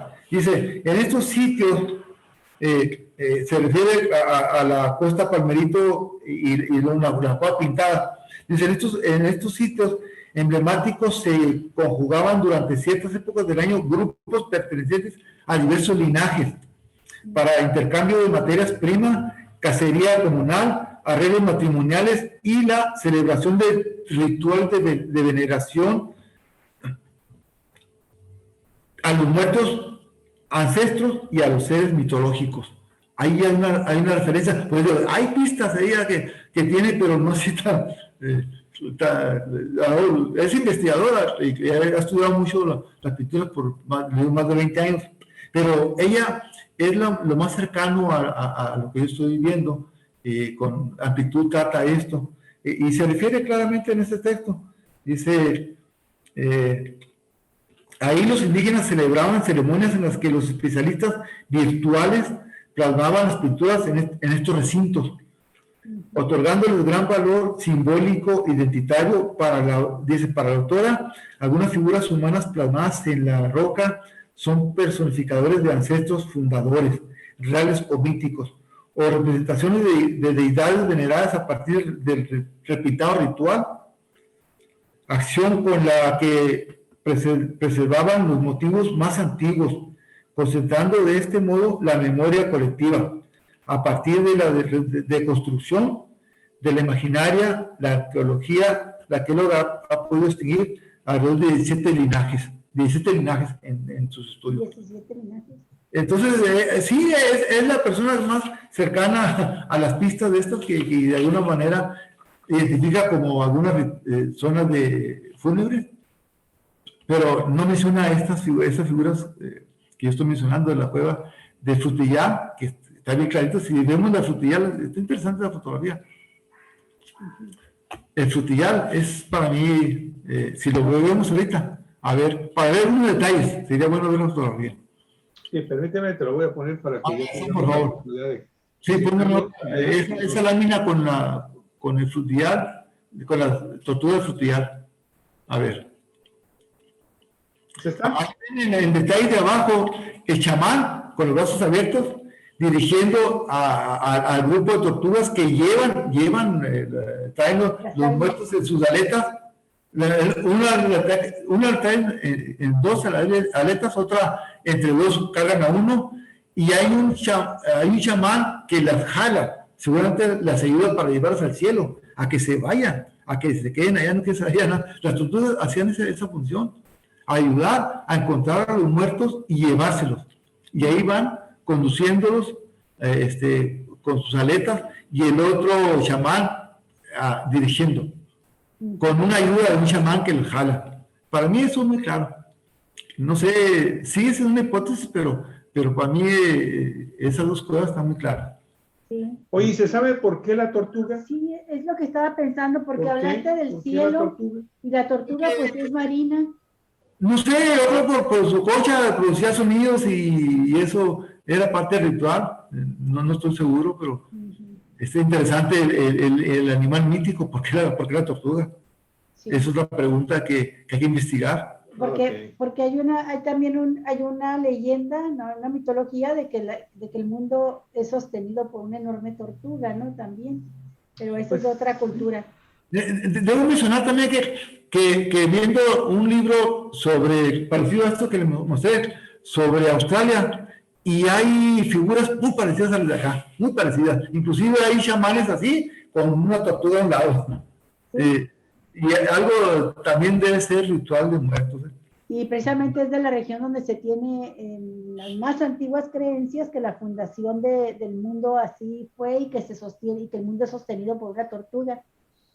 Oye, Arnulfo, perdón, y en todo lo que tú has encontrado deidades, o sea, ¿cuáles son sus dioses y si los representaron en las pinturas? Sí, hay deidades. El esquilibo es Matipá. Matipá era el dios. El término de Dios existe en ellos, pero no es Matipá. Matipá era hombre tierra, era el creador. No era Dios, sino el creador Matipá. Exactamente, el creador. Sí, ¿Y qué dice la mitología de cómo se fue creado el mundo y el hombre, el ser humano? Sí. Sí, entonces aquí hay mitos que hablan de la creación y hay unos muy bonitos, hay más de uno y hablan de la creación de todo. Eso sería tema de otro plática. Así es. Nada más que ahorita que estás hablando sobre esto, los hindús de la India sustentan el origen de la vida, o quien finalmente sostenía el mundo era la tortuga, ¿sí? Y le ayudaban 4 elefantes, ¿sí? Por eso son animales sagrados también en la India, y ya sobre esta estructura, y con la tortuga como pieza fundamental, ya estaba el mundo conocido. Me acordé ahorita de que sí, los hindúes son los que tenían este. Vamos a relacionar a todas las culturas en el mundo. Así es, tiene una relación directa. Pues creo que ya, nos falta, creo ya, pues estamos por terminar. Creo que ya es la parte final, ¿verdad? Vamos a ponerte otra vez esta última. ¿Ya la puedo cambiar? Sí, ya pues cambiar. Sí, ya ok, ya. Okay. Bueno, ahí, gracias, pues ahí hay unos elementos de unos pueblos. Están los Pai Pai, los Quiliwa, y una ceremonia de un grupo humano del norte que vino aquí a Ensenada. Ok. Con eso entonces cerramos. En general, con eso concluyo mi plática y esperemos que haya sido algo. Híjole, estuvo padrísima, Arnulfo, padrísima, muy buena. Ya después nos platicarás también de Cataviña, aunque es chiquito, es un lugar muy pequeño con pinturas pequeñas, pero ese es el que queda más accesible a la mayoría de la gente. El lugar que pueden conocer, y muchas personas que van, pues les gusta, se pueden meter nada más 3 o máximo 4 personas a la cuevita y se tienen que salir para que entren otros, pero lo ves y dices, ay, qué bonito, mira, o mira, esto parece tal cosa, pero no hay el conocimiento, así la divulgación popular del significado, la interpretación de esas pinturas a nivel popular. Impresionante. Hay que seguir investigando. Así es, mi estimado. Bien. Bueno, pues es el ABC, ¿no? Es el ABC de 2 temas que son extraordinarios. Bueno, para la gente que gusta de este tipo de temas, nos fascina.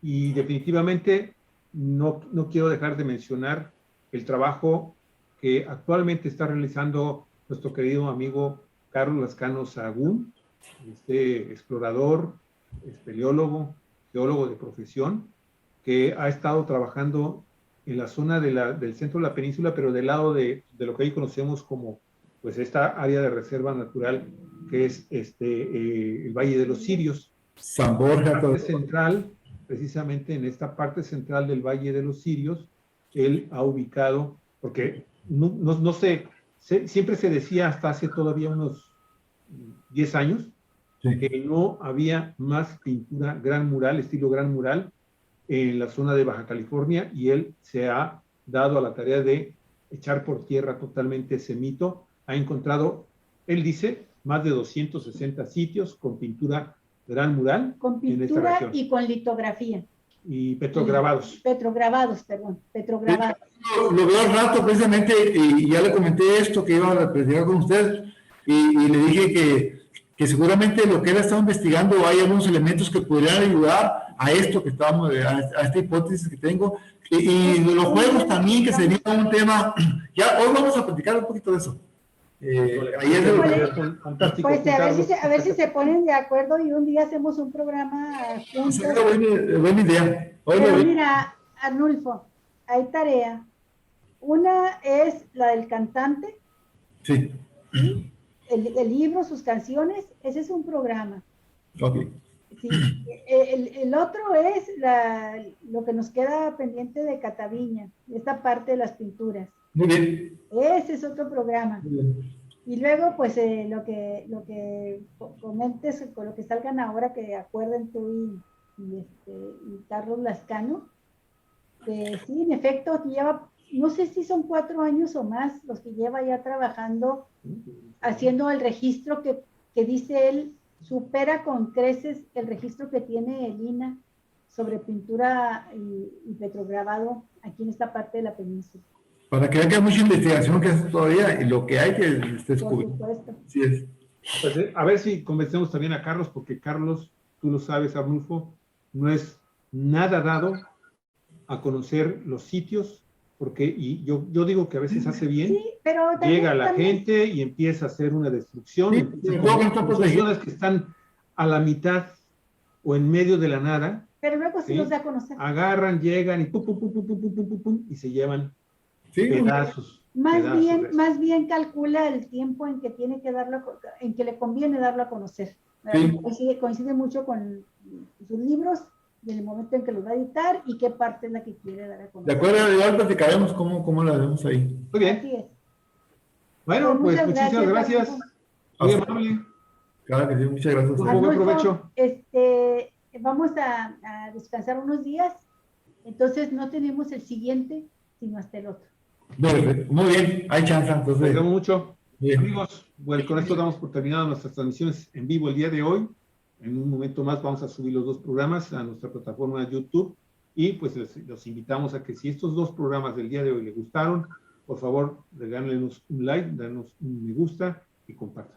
Y no se pierda el programa de mañana, muy tempranito, a las 8 de la mañana vamos a tener un programa especial con Lucila Hernández, con 3 o 4 indígenas más, representantes de sus diversas comunidades, y con el vocal del ejecutivo del Distrito 03, con el licenciado David Rodríguez, porque vamos a hablar del derecho de los indígenas a las acciones afirmativas, a tener cargos de representación popular por ley, obligado, que sean considerados como cuotas obligadas para indígenas vinculados a sus comunidades y para evitar que suceda lo de la usurpación de la identidad indígena. Este es el tema, es un tema muy, muy importante. Están las consultas con los pueblos indígenas y está ya la iniciativa presentada al Congreso y está próxima a discutirse ya en el Congreso, así es que hay que hacer mucha conciencia sobre este tema. Mañana a las 8 de la mañana, Arnulfo, por si te interesa, aquí vamos a estar con Lucila, con los demás representantes indígenas, con el licenciado David Rodríguez, y luego una entrevista con Lauro Acevedo, que nos va a platicar de un libro nuevo que va a presentar. Entonces, esto es para mañana. Y por lo pronto, hoy provecho con su comida, nosotros vamos a desayunar a los 4 vientos. Un abrazote, Arnulfo, te queremos mucho y nos deja siempre admirados y muy contentos de tus programas. Amigos, cuídense Hasta mucho, pronto. la vida es breve, así que si puede, váyase a la Sierra de San Francisco, contrate a los rancheros locales y ahí le van a dar la guía, el permiso para poder introducirse a las zonas de los cañones en donde están estas bellezas que nos acaba de describir perfectamente bien Arnulfo. Yo no tengo llenadera, Arnulfo, porque yo sabía que tenía otra propuesta que hacerte, y esa propuesta es, vamos juntos a la sierra de nueva cuenta, allá a ver las pinturas rupestres. Nosotros vamos a ir, ya si tú te lo pierdes, pero queremos ir con que nos acompañes. Tengo 45 años queriendo ir, 45 años. Uy, pues hay que ir, Arnulfo. Hay que ir antes de que nos alcance, y que tengamos que ir con andadera. Ojalá. No te preocupes, Arnulfo. Hay generaciones de baja californianos que ni siquiera saben de la se existencia. Imaginan de lo que existen en estos cañones. Y en así es. Entonces, nosotros vamos el año que viene. Cuídate mucho. Prepárate. Queremos invitarte a que queremos acompañarte y que nos acompañes. Y no te preocupes, si no tienes condición, ahí hay mulas. No políticos, mulas nobles. Mulas decentes. Mulas nobles. De las buenas. Sí, de las buenas. Amigos, hasta el día de mañana. Cuídense mucho. Descansen. Hasta pronto.